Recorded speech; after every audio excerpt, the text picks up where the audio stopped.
wabarakatuh. Baik, Riki alhamdulillah. tuh. Silakan Kang Riki boleh.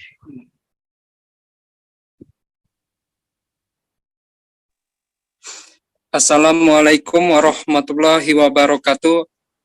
Kaknya panjang, Riki kaknya panjang. Wabarakatuh. Assalamualaikum warahmatullahi wabarakatuh. Nah, waalaikumsalam warahmatullahi wabarakatuh. Bukan waalaikumsalam, waalaikumsalam.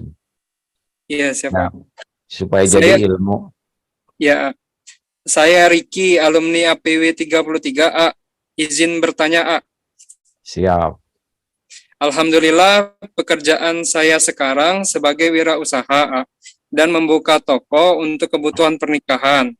Jadi, tolong kasih nasihat kepada saya bagaimana cara-cara atau tips agar usaha itu bisa terus berkembang dan menjalannya secara optimis serta diberkahi, A.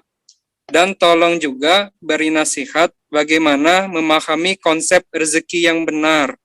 Dan semoga pertanyaan ini bisa bermanfaat juga untuk semua yang bekerja sebagai wirausaha. Terima kasih banyak, A. Ya, rezeki itu total. Hanya Allah yang punya. Allah yang membagikan sesuka Allah. Tidak ada rezeki dalam bentuk apapun yang datang kecuali dari Allah. Yang menyempitkannya juga Allah. Yang nanti mau ngambil juga Allah. Jadi rezeki itu aslinya urusan dengan Allah. Dan pintu pembuka rezeki yang paling utama adalah takwa. Ketakwaan. Jadi kalau kita termasuk orang yang serius ke Allahnya, memperbaiki ketakwaan ya. Wa may yattaqillaha yaj'al lahu makhrajan. Pasti Allah beri jalan keluar. Pasti itu. Dalam urusan apapun, urusan kesehatan, rezeki, rumah tangga, apapun ya, ada jalannya. Jadi bisnis itu bukan masalah jago dagang ya. Kalau orang nggak pakai iman juga dikasih mah dikasih oleh Allah yang Jack mah aja dikasih berapa triliun ya. Tapi udah buat kita mah nggak penting banyak uang itu, yang penting cukup kalau dari jumlah itu. Dan berkah ya, berkah itu artinya membawa kebaikan yang banyak dan langgeng. Nah, bagaimana supaya kita rezekinya ngejar? Nih, bacakan hadis sekarang ya. Ya. Hadis ini sahih, hadis Bukhari. Man kanatid dunya hammahu faraqallahu alaihi amrahu. Barang siapa yang tujuan hidupnya hanya duniawi, dunia saja. Tujuan bisnisnya hanya uang, sukses, dunia gitu ya. Apa yang terjadi? Pertama, faraqallahu alaihi amroh. Yang pertama adalah ruwet, riweuh. Masalah aja, cerai-berai, urusannya tuh berantakan. Jadi dari bangun, siang mikirin usaha terus dan ribet aja usahanya.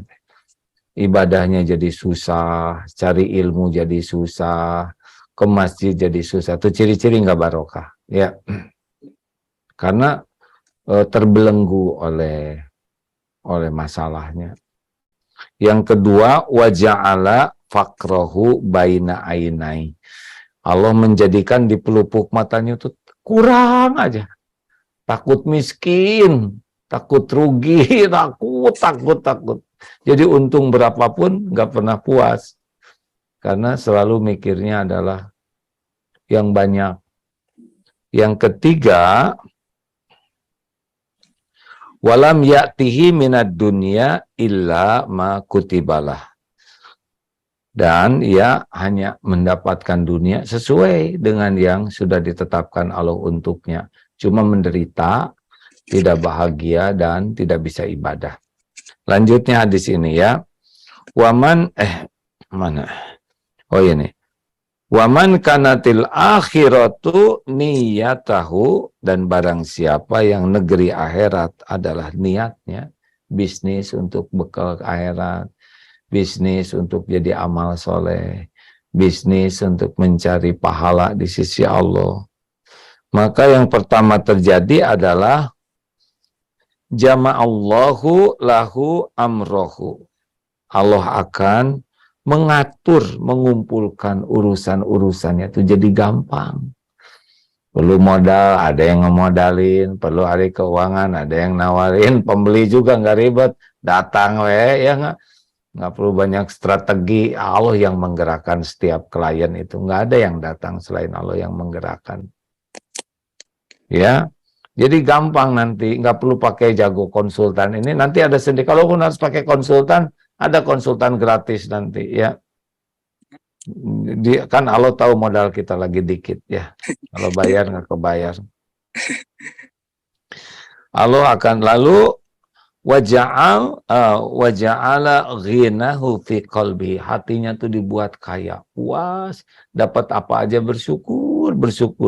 Nggak ada merasa rugi, walaupun sedikit ya. Tapi hatinya tuh senang, bahagia, puas, tuh ciri-cirinya tuh barokah. Dan wa atathud dunya wa hiya raghimah. Dan dunia akan datang kepadanya dalam keadaan hina. Artinya nanti si rezeki itu yang ngejar-ngejar kita. Gitu. Akan pebisnis juga nih. Ya.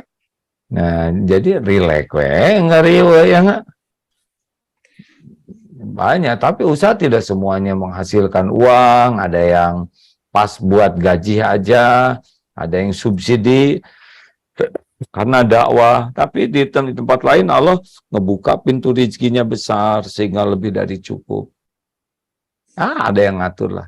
Saya nggak bisa mengerjakan ini, tiba-tiba datang ahlinya, ada ahli sistem, ada ahli keuangan, ada ahli teknologinya, dan datang-datang sendiri ya. Nanti oleh Allah, makanya luruskan niatnya. Yang kedua, jaga sholatnya ya. TBM, tepat waktu, berjamaah di masjid. Kalau sholatnya udah telat-telat terus, ya udah itu mah.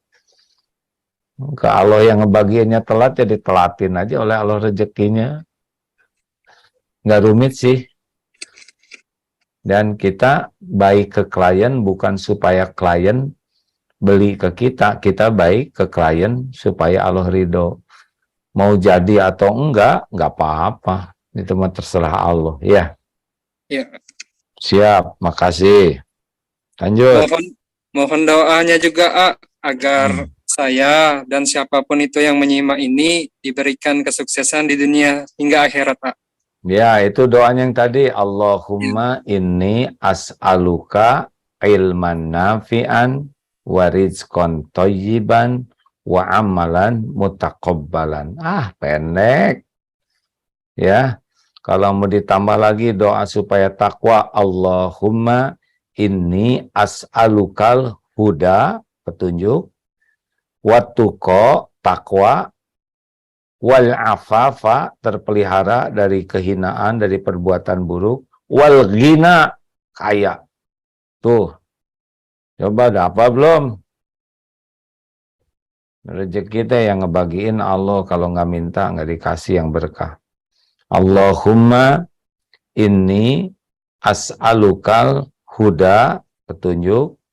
Ya Allah, hamba mohon kepadamu huda, petunjuk, wal wattuqa, takwa, wal afafa, ifah, terpelihara ya, wal ghina, dan kaya hatinya, kaya dunianya.